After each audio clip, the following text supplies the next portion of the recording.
Morning जी, great morning दोस्तों। नमस्कार, भूपेश आनंद एक बार फिर आपके सामने। बेटे मैं इस समय chapter number 2 F9 financial management investment appraisal techniques की बातें कर रहा हूँ। And we are doing chapter number 2 that is basic investment appraisal techniques. आज का इस लेक्चर में मैं लेक्चर नंबर 5 में आपको ये कुछ नई बातें बताने वाला हूँ। होप आपने लेक्चर नंबर 1, 2, 3, 4 में जो भी लॉजिक सीखे हैं कि भाई कैश फ्लो है क्या, what is time value of money, why we are considering account cash profit, why accounting profit is not good. बेटे वो सारी बातें मैंने बताई हैं। अभी एक दो बातें हैं जो रिटर्न ऑन कैपिटल एम्प्लॉयड, वो नेक्स्ट लेक्चर नंबर 6 में कराऊंगा। ARR, आई थिंक पे बैक पीरियड हम सबको समझ आ गया, हम सबको कैश फ्लो समझ आ गया, आउटफ्लो समझ आ गया, इनफ्लो समझ आ गया। आप मुझे एक बात बताइए कि जब आपने चलना स्टार्ट किया था तो क्या एक दो दिन में चलना भागना शुरू कर दिया था, या स्विमिंग सीखने गए थे तो पहले दिन स्विमिंग आ गई थी? तो घबराना नहीं है, पेशेंस रखनी है, कोशिश करनी है, दोबारा लेक्चर्स को देखना है, कैलकुलेटर अपने पास रखना है। देखिए मेरे पास तो दो कैलकुलेटर्स हैं, मैं साइंटिफिक से भी और नॉर्मल से भी कराऊंगा, और आप करते हैं मोबाइल के कैलकुलेटर से। तो बेटे अब आने वाले दिनों में आपके पास कैलकुलेटर होना कंपलसरी है। अभी तक तो चलो ठीक है, आपने जैसे भी किया पे बैक पीरियड देख लिया, लेकिन बेटे धीरे धीरे धीरे धीरे प्यार को बढ़ाना है, हद से गुजर जाना है। रजिस्टर ओपन करो ना, कमर सीधी करो ना, बिल्कुल टेबल चेयर में बैठ के पढ़ रहे हो। Lecture number 5 chapter number 2 F9 financial management. मैं भूपेश आनंद आज आपको लर्निंग आउटकम बी, मैं लर्निंग आउटकम बी की तरफ लेके जाऊंगा आपको, और आज हम उस लर्निंग आउटकम को डिस्कस करेंगे। और मैं बताना चाहता हूं कि लर्निंग आउटकम बी है क्या। ये लो जी, ये रही लर्निंग आउटकम बी।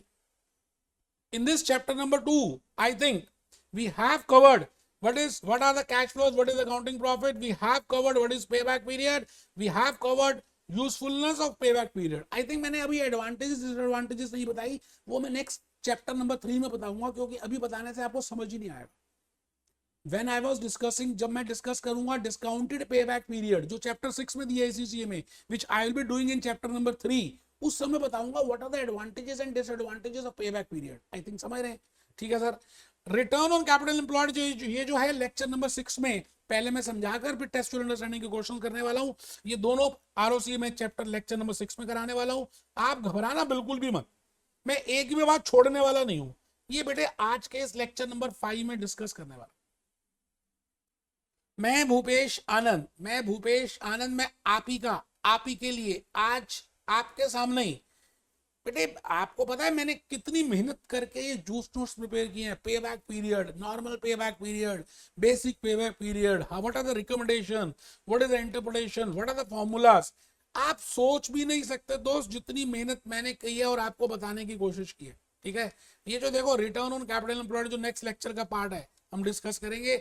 अभी आज के इस लेक्चर में मैंने आपको क्या बताना है, ये बताना है बेटा, this is the important, very very important. अच्छा ये नहीं भी अभी बताता ना तो कोई बात नहीं, नेक्स्ट लेक्चर में बताता, लेकिन मुझे लगा चलो अभी आप थोड़ा लॉजिकली रिलेट कर पाएंगे।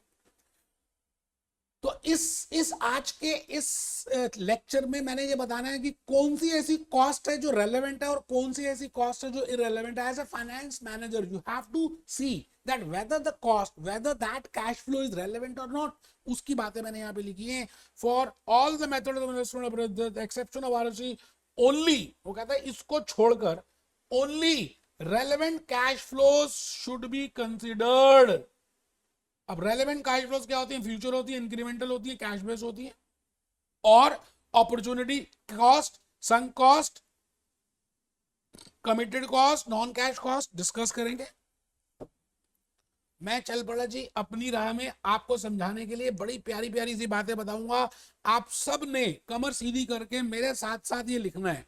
Learning outcome number B, identify and calculate relevant cash flows. Identify and relate the relevant cash flows. इस मटके में मैंने लिखा LOSB, that what I mean by relevant cash flows. तो I have to tell you 4 things, you know. First is what is sunk cost, डूबी हुई cost. जैसे Titanic ship डूब गई, जो डूब चुकी है, आप कोई डिसीजन लें या ना लें वो तो डूब गई, तो मैं कहता हूं उस कॉस्ट का नाम है संक कॉस्ट। अच्छा, आप कोई डिसीजन लें या ना लें, आप AC से आप आगे पेपर दें या ना दें, आपने रजिस्ट्रेशन फीस पे कर दी, एग्जामिनेशन फीस पे कर दी, it is a sunk cost for you. So that is not to be considered. So we will see in the practical life as a finance manager, what are the different types of costs which are named as sunk cost, what are the features for that. And the third is the non-cash items. Badi sari, because we are following international financial reporting standards. We are preparing income statement, we are preparing balance sheet, and there are so many non-cash items which are to be shown because we are following a matching concept. For example, depreciation. बड़े पापा non cash item के बड़े पापा, और भी बड़ी सारी items होती हैं. Goodwill return of is an item, patent return of is an item, but in सब का हीरो कौन है? डेप्रिसिएशन. बेटे डेप्रिसिएशन से पैसे बाहर नहीं जाते, बट डेप्रिसिएशन आप चार्ज करते हो, तो मैं कहूंगा it is a non cash item. It is not to be considered in deciding that whether I should go for this project or not. क्या मैं ये इन्वेस्टमेंट करूं या ना करूं? क्या उस समय डेप्रिसिएशन को ध्यान में रखना चाहिए? नहीं. क्या उस समय संक कॉस्ट को ध्यान में रखना चाहिए? नहीं. क्या उस समय कमिटेड कॉस्ट को ध्यान में रखना चाहिए? नहीं. अभी देखेंगे कमिटेड कॉस्ट क्या है. आइए जी, ये चित्र बनाने के बाद एक छोटी सी बात मेरी सुनिए. आज का लेक्चर ज्यादा बड़ा है नहीं, मैं पहले आपको अपनी भाषा में समझाना चाहता हूं. मैं कहता हूं जी, कॉस्ट दो तरह की होती है भाई और बहनों, मेरे प्यारे दोस्तों. Cost is of two types. One is relevant cost. Second is irrelevant cost. एक होती है relevant. Relevant का वैसे मीनिंग अगर हिंदी अनुवाद देखें तो जो जिसको हमें ध्यान देना चाहिए, relevant है ना. हमारे फैमिली मेंबर्स में बड़े सारे ऐसे मेंबर्स होते हैं जिनकी बात को हमें बड़े ध्यान से हम सुनते हैं. कुछ ऐसे भी होते हैं बात जिनकी बात तो कुछ मेंबर्स जिनकी हम बात को कहते हैं ठीक है हम बाद में देख लेंगे. It means you are not giving that much importance to that particular person. It means there are some costs as a finance manager whenever you want to take a decision, you know, that whether I should merge with this or not. Merger होना चाहिए नहीं होना चाहिए, क्या मैं expand करूं या नहीं करूं, क्या मैं डाइवर्सिफाई करूं या नहीं करूं. जैसे रिलायंस जियो में उन्होंने डाइवर्सिफिकेशन किया टेलीकम्युनिकेशन में. So whether if I do this, तो विच कॉस्ट आर रिलेटेड, मुझे क्या क्या खर्चे करने पड़ेंगे अगर मैं ये करता हूं तो. अभी आपने एग्जामिनेशन फीस पे नहीं की, आप सोच रहे हो कि इस सेमेस्टर में दूं या अगले क्वार्टर में दूं, तो मैं कहूंगा एग्जामिनेशन फीस आपका रेलेवेंट हो सकता है. बट आपने एग्जामिनेशन फीस दे दी, अचानक घर में किसी की मैरिज आ गई, दीदी की, भैया की, अब आप सोच रहे हो मैं दूं या नहीं दूं, एग्जामिनेशन फीस तो चली गई. अज्यूम कर रहे हैं it can not be postponed now. So it is that cost is named as relevant cost. Getting? तो आप पहले सभी देखो, मैं एक चीज बताऊं जी, हैंड रिटन स्लाइड्स को बिल्कुल जैसे मैंने बनाया ना आपने वैसे ही प्रिपेयर करना है. तो मैंने उसकी दो ब्रांचेस बनाई. मैंने कहा जी पेज को दो पार्ट्स में डिवाइड कर दिया. एक तरफ लिखा रेलेवेंट कॉस्ट, एक तरफ लिखा इररेलेवेंट कॉस्ट. रेलेवेंट कॉस्ट में मैंने लिखा दोस टाइप्स ऑफ कॉस्ट और सेविंग्स. अभी देखेंगे क्या मतलब है. In future due to which will incur, which will, यहां पे पूरा सेंटेंस नहीं आया, which will occur, जो होंगी भविष्य में अगर आपने इन्वेस्टमेंट डिसीजन ले लिया. समझ आए तो भी कोई बात नहीं, नहीं आए तो भी कोई बात नहीं, घबराना है ही नहीं. भूपेश आनंद के लेक्चर में समझाने की बात होगी, घबराना है ही नहीं. पहले सबसे पहले तो आपने अपने ऊपर लिखना कॉस्ट. पेज को दो पार्ट्स में डिवाइड करना है. One is a relevant cost, second is a irrelevant cost. Relevant cost में ए पार्ट लिखना है दोस टाइप्स ऑफ कॉस्ट, ऐसे खर्चे, ऐसी सेविंग्स या ऐसे बेनिफिट्स, कुछ भी ऐसा रेवेन्यू जो भविष्य में या तो आपको देना पड़ेगा या मिलेगा, मतलब कुछ होगा अगर आप डिसीजन लेते हैं तो, कि भाई हम ये काम करें, प्रोजेक्ट करें या नहीं करें, नया काम करें या नहीं करें, नैनो बनाएं या नहीं बनाएं, जियो में जाएं या नहीं जाएं, whether I should start with tubeless tyre और नॉट. मैं जब सोचता हूं कि सीपी यूएसए की लेक्चर्स और रिकॉर्ड करूं या नहीं करूं, it means I want to take a decision and it will involve cost. अगर मैं ये करूंगा तो कॉस्ट होगी, नहीं करूंगा तो नहीं होगी. उनको बोलते हैं रेलेवेंट कॉस्ट. पहले आपने रेलेवेंट ही लिखना है. ठीक है जी, ठीक है सर, बहुत बढ़िया. तो आई थिंक आपको थोड़ा सा लॉजिकली मैं अगर वो बताऊं तो पहले इररेलेवेंट लिख लेते हैं, फिर रेलेवेंट ज्यादा समझ आएगा. ठीक है सर. इररेलेवेंट कॉस्ट मतलब ऐसी कॉस्ट जो आपको लॉन्ग टर्म इन्वेस्टमेंट डिसीजंस में, कैपिटल बजटिंग डिसीजंस में, इन्वेस्टमेंट अप्रेजल्स करते समय, कैश इनफ्लोज या आउटफ्लोज निकालते समय नहीं नहीं नहीं लेनी। ऐसी कॉस्ट को हम बोलते हैं irrelevant cost.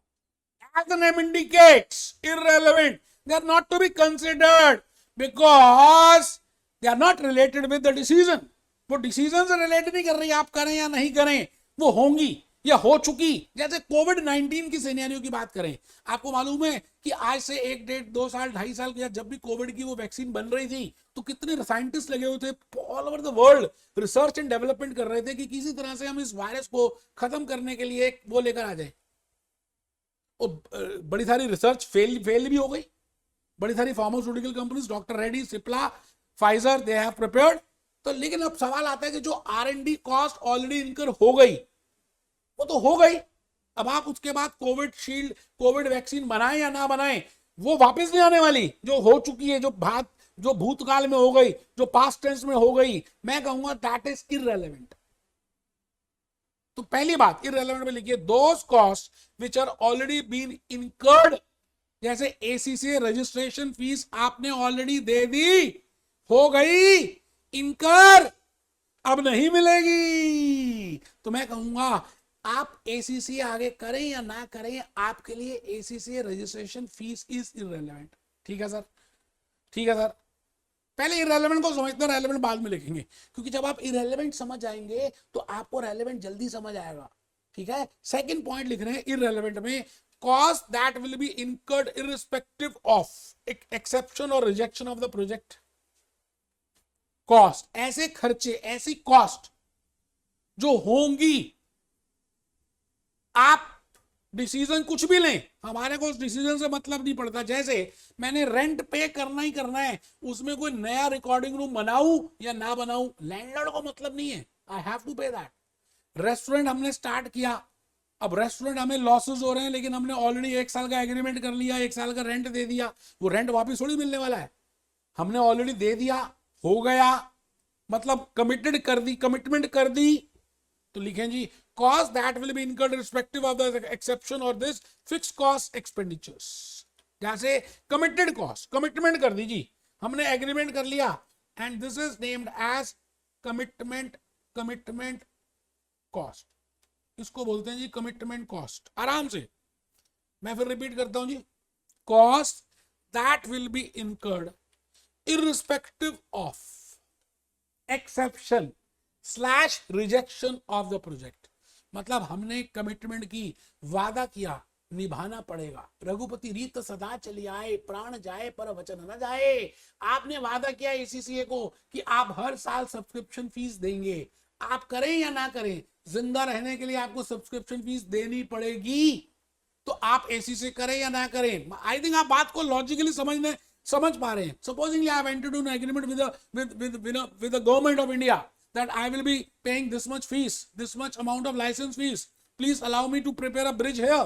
अब मैं ब्रिज बनाऊं या नहीं बनाऊं, मैं लार्सन एंड टोरबो हूं, I am the finance manager of Larsen and टोरबो, और हमने एक एग्रीमेंट किया गवर्नमेंट से, गवर्नमेंट ऑफ इंडिया से, और उसमें हम उसको लाइसेंस फीस पे कर रहे हैं। अब मैं ब्रिज बनाऊं या ना बनाऊं, मुझे भविष्य में लाइसेंस फीस देनी पड़ेगी। तो लाइसेंस फीस का देना और ब्रिज का बनना कोई रिलेट नहीं करता, इट इज कमिटेड, मैंने कमिटमेंट दे दी। तो committed cost is also not to be taken into consideration in investment। बेटे हमें वो कॉस्ट लेनी है ना जो उसकी वजह से हो रही है, अगर हम वो करेंगे तभी होगी। ठीक है जी, ठीक है sir. For example fix cost, committed cost, non cash expense, I think we have already discussed, depreciation is a non cash expense. There is no cash coming, no cash going out, neither cash is coming in, neither cash is going out. It is a non-cash item, but because as per IFRS, as per US GAAP, as per Ind AS, as per, we have to debit, we have to as per the matching concept, as per the prudence concept, अगर loss हो रहा है तो हमें वो अपने books में show करना चाहिए। और लास्ट पॉइंट है कि आप सभी ने बेटे F2 में ओवरहेड्स किया, F5 में परफॉर्मेंस मैनेजमेंट की, वहां सीखा है कि हमारे पास ओवरहेड्स होते हैं। अच्छा, ओवरहेड्स कई बार कॉमन इनकर होते हैं, उसमें हम प्राइमरी डिस्ट्रीब्यूशन सेकेंडरी डिस्ट्रीब्यूशन करते हैं। सर्विस डिपार्टमेंट की कॉस्ट प्रोडक्शन डिपार्टमेंट में लेके आते हैं, फिर प्रोडक्शन डिपार्टमेंट की कॉस्ट एब्जॉर्ब करते हैं। अब उसमें क्या होता है, जैसे फैक्ट्री रेंट हम पे कर रहे हैं, तो फैक्ट्री रेंट हम डिवाइड करते हैं कि how many products are being produce in this factory, and we allocate that cost because my objective in that is I want to calculate the cost. So that is just accounting part. I'm not actually, whether I produce that product A or not, again that amount will remain same, that overheads will remain same. That is just the allocation or the apportionment. वो खाली allocation और apportionment होती है, तो उसको भी नहीं लेना चाहिए। वही बात लिखी है, allocated cost, accounting treatment of cost, apportionment of overheads, irrelevant. बेटे कसम होगी अगर आपने नहीं लिखा ना, मैं सच कह रहा हूं बेटे। अभी मैं ना एक वीडियो भी छोटा सा अटैच करने वाला हूं, मैंने वैसे एक्सप्लेन कर दिया, बट मुझे लगा कि मैं आपकी झोली में कुछ और डाल दूं, तो थोड़ा सा एक छोटा सा वीडियो जो मैंने कहीं और लिया है बेटे, इतना बढ़िया एक्सप्लेन किया वहां पे मैंने, संक कॉस्ट, अपॉर्चुनिटी कॉस्ट, आपको बड़ा अच्छा लगेगा, ठीक है ना, आपकी वैल्यू एडिशन होगी। तो आप पहले लिख लें, इररिलेवेंट कॉस्ट लिखें जी, ए पॉइंट लिख लिया, those costs which already are being incurred, जो हो चुकी हैं, हो गई हैं भूतकाल में, जैसे रिसर्च एंड डेवलपमेंट कॉस्ट, ठीक है जी। Second is cost which will be incurred, जो अभी हुई नहीं है, फ्यूचर में होंगी, बट वो हमने कमिटमेंट दे दी है, इस ये काम करें या ना करें इससे कोई लेना देना नहीं है उसका, वो तो फिर भी देनी पड़ेगी, which are irrespective of accepting और rejecting of the project. Fixed cost expenditures, commitment cost. अच्छा, थर्ड है नॉन कैश एक्सपेंडिचर्स, डेप्रिसिएशन, ठीक है सर। फोर्थ है एलोकेटेड कॉस्ट, मतलब ये तो अकाउंटिंग ट्रीटमेंट की वजह से आ जाती है, because we have to calculate the true cost, तो ट्रू कॉस्ट निकालने के लिए हमें सबके खर्चे, एक कॉमन खर्चा बांटना पड़ता है। अब कॉमन खर्चा अगर एक प्रोडक्ट कम हो जाए या ज्यादा हो जाए तब भी होगा, ठीक है सर। तो अब आ रहे हैं सर हम रेलेवेंट कॉस्ट में, अब ज्यादा समझ आएगा, रेलेवेंट इररेलेवेंट समझ आ गया ना, अब रेलेवेंट समझ आएगा। मैं कह रहा हूं those types of cost or savings which will occur in future due to investment decisions, investment decision की वजह से अगर आप वो डिसीजन लेते हैं तो उसकी वजह से जो कॉस्ट इनकर होगी फ्यूचर में इज रेलेवेंट कॉस्ट, ठीक है सर। दूसरा रेलेवेंट कॉस्ट में अपॉर्चुनिटी कॉस्ट, फॉर एग्जांपल आप एसीसी कर रहे हैं और एसीसी में पढ़ाई ज्यादा कर रहे हैं, स्किल लेवल कर रहे हैं, स्किल लेवल में आप पहले जॉब करते थे, है ना, अब जॉब आपने छोड़ दी बिकॉज आपको लग रहा है यार जॉब के साथ पढ़ाई नहीं हो पा रही, एसीसी में ज्यादा ध्यान दे रहे हैं। It means the amount which you have foregone, जो सैलरी आपको पहले मिलती थी आपने एसीसी करने के लिए छोड़ दी। तो एक बच्चा कहता है क्या मेरी कॉस्ट खाली रजिस्ट्रेशन और एग्जामिनेशन फीस है which I am paying to ACC? मैं कहता हूं आप बहुत बड़े बेवकूफ हो, आपकी वो भी कॉस्ट है जो सैलरी आप छोड़ चुके हो, जो मिल जाती आपने नहीं मिल रही, उसको बोलते हैं फोरगोन सैलरी और अपॉर्चुनिटी सैलरी। बेटे वो कहां मिल रही है आपको? तो आपकी कॉस्ट खाली वो नहीं है जो रजिस्ट्रेशन और एग्जामिनेशन फीस पे कर रहे हो, आपकी कॉस्ट वो भी है जो आपको मिल सकती थी अब नहीं मिल रही, वही लिखा है बेटे, opportunity cost is also relevant cost. So the cost to be incurred because of the proposal, सुनना ध्यान से, cost to be incurred because of the proposal in the future, that is relevant. Opportunity cost is relevant. मैंने example लिखा, you are doing job because preparing for examination. So all these, if a machine, so suppose करते हैं कि हम पहले machine को कोई product number A बनाते थे, उसमें से पैसे मिलते थे, अब हम सोच रहे हैं कि हम प्रोडक्ट बी बनाएं या ना बनाएं, तो फिर ए नहीं बना सकते। अच्छा, जो ए से पैसे मिलते थे फिर नहीं मिलेंगे, तो बी को डिसाइड करना है प्रोडक्ट बी बनाए या ना बनाए। इसका मतलब प्रोडक्ट बी के रिलेटेड जो खर्चे हैं और जो इनकम है वो तो देखेंगे ही, अलॉन्ग विद दैट अपॉर्चुनिटी जो लूज किया आपने प्रोडक्ट ए ना बनाते समय, उसको भी कंसिडर करेंगे before deciding for product number B, ठीक है सर। तो यहां लिखेंगे that has to be sold in use, ये बेटे यहां से आ रहा है, नीचे देखो, if a machine, example number 2, if a machine that has to be sold in a project, so the loss of the sale value, that is also opportunity cost and that has to be considered, so it is relevant. बेटे मैं एक और explanation इस video के साथ attach कर रहा हूं, उसमें पीपीटीज भी हैं। मैं कहता हूं मजा आ जाएगा अगर आपने आने वाला 10-15 मिनट भी ध्यान से सुना तो आपको अच्छा लगेगा बेटे, और उसको नोट करना। रेलेवेंट कॉस्ट के ऊपर है जी, इतना इंपॉर्टेंट है कि मैं क्या बताऊं, और इसके लिए मैंने बड़ी प्यारी सी स्लाइड बनाई हुई थी, तो मैं वहीं लेके चल रहा हूं। आओ लिखो रेलेवेंट कॉस्ट। रेलेवेंट कॉस्ट में लिखो there are 3 types of cost which we have to see within relevant. Relevant के अंदर हमें 3 तरह की कॉस्ट को देखना है। एक, हमें पता होना चाहिए what is sunk cost, what is opportunity cost, what is out of pocket cost. बेटे एमसीक्यूज आए हुए हैं, क्वेश्चंस में करेंगे, ऐसा नहीं कि एक ही क्वेश्चन में सब कुछ हो जाएगा, तो हम बड़े सारे क्वेश्चंस प्रैक्टिस करेंगे, वर्कबुक के करेंगे, और मैंने अपनी मोबाइल ऐप में टेस्ट सीरीज भी दे दी है, स्टडी टेक्स्ट का करेंगे, कहीं ना कहीं यूज होगा। मैंने बड़े सारी चीजें देख ली हैं, इसलिए आपको बता रहा हूं, मेरा पढ़ाई का फायदा उठा लो। संक कॉस्ट, मरी हुई टाइटैनिक शिप का नाम सुना है बेटे? वो सर्दियों की रात जब वो बर्फ से टकरा गई और कितने लोग मर गए, आप सोचिए उस सर्दियों की रात क्या हुआ हो। संक हो गई, डूब गई। बेटे कुछ कॉस्ट ऐसी होती है जो डूब जाती है, वो मिलेगी नहीं। आप प्रपोजल एक्सेप्ट करो या ना करो। अब कोविड-19 की वैक्सीन के लिए रिसर्च की किसी कंपनी ने, अब नहीं दवाई निकली, दवाई आई नहीं, पता ही नहीं चला, तो जो रिसर्च की कॉस्ट थी खराबी हो गई, संक कॉस्ट हो गई। हम आगे वैक्सीन बनाएं या ना बनाएं, वो रिसर्च कॉस्ट आप रिकवर नहीं कर सकते। That is not to be considered, it is a sunk cost. Getting my point? तो लिख ले पहले, संक कॉस्ट का मीनिंग लिखें, those cost which have been incurred in past, जो भूतकाल में हुई थी, are named as sunk cost. Covid vaccine, covid vaccine, बस कोविड-19 से समझ आ जाएगा, ज्यादा टेंशन मत लो आप, आगे चलो।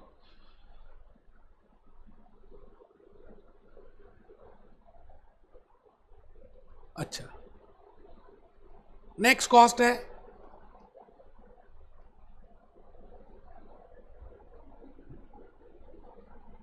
एलोकेटेड, इसका नाम लिखो जी, allocated cost. Those costs which have been committed in past, the acceptance or rejection of the proposal, जो पहले हो चुकी हैं। जैसे मैं आपसे ये कहता हूं कि भाई साहब, एक हमने ऑलरेडी एडवर्टीजमेंट एक्सपेंस कर दिया है, हिंदुस्तान लीवर ने कैटरीना कैफ को ब्रांड एम्बेसडर बनाया लक्स साबुन के लिए, और $1,00,000 की पेमेंट कर दी। अब इससे प्रॉफिट तो पूरी कंपनी को हो रहा है ना, हिंदुस्तान लीवर को। मान के चलते हैं हिंदुस्तान लीवर के 4 डिपार्टमेंट हैं, ए बी सी और डी। अब $1,00,000 हिंदुस्तान लीवर ने एक्सपेंस किया, तो ये 1,00,000 का खर्चा इन्होंने इक्वली सभी डिपार्टमेंट्स में डेबिट कर दिया, चार्ज कर दिया। ऐसी तो करती हैं कंपनीज, एलोकेट करती हैं, भाई ये आपका खर्चा है, ये आपका खर्चा है, ये आपका खर्चा है, $25,000 यहां पे। सपोज कर रहे हैं कि एक इन्होंने नया डिवीजन और बनाया या नया प्रोडक्ट बनाया, तो 1,00,000 की जो कॉस्ट है, ये जो 1,00,000 की जो कॉस्ट है, आप बताइए अब कितनी कितनी डेबिट होगी? 20 20 20 20 20।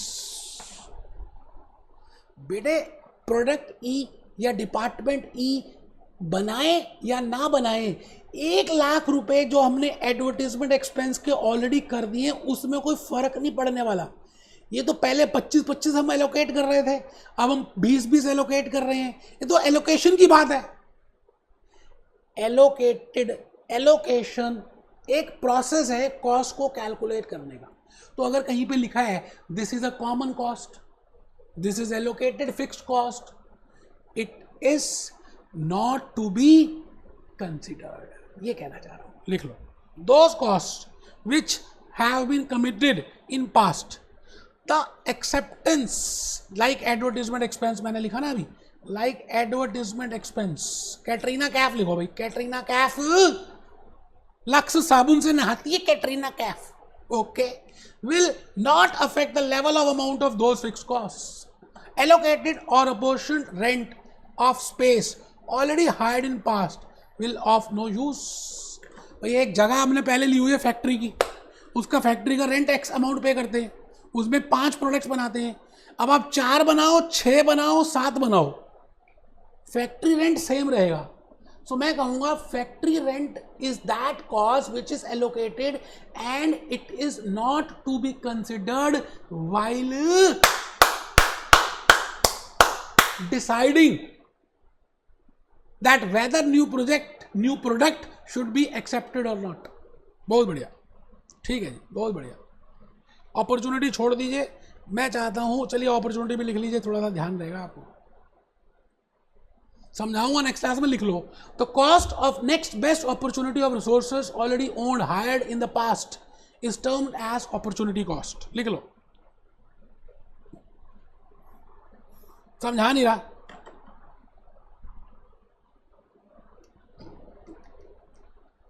दोज कॉस्ट विच विल, ये भी मैं नहीं समझा रहा, ये नेक्स्ट क्लास में क्वेश्चन करते समय समझाऊंगा. Those cost which will be incurred out of pocket, क्योंकि एक जगह लिख लोगे ना, इसलिए लिखवा रहा हूं, एक जगह आ जाएगा ना तारा रजिस्टर में.